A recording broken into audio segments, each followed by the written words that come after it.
மெல்ல தாளம் தட்ட மக்களும் சம்மதத்தை தருமோ கச்சேரிய நானும் வைக்கும் நாள் வருமோ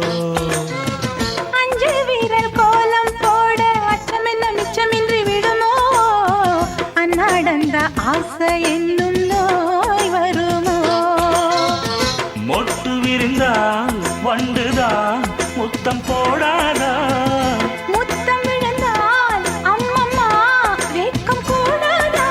கட்டி பிடிச்சிருக்க மெட்டு படிச்சிருக்க எனக்கு ஒரு வரம் கொடு மடியினில் இடம் கொடு சின்ன சின்ன செய்தி சொல்லி வந்த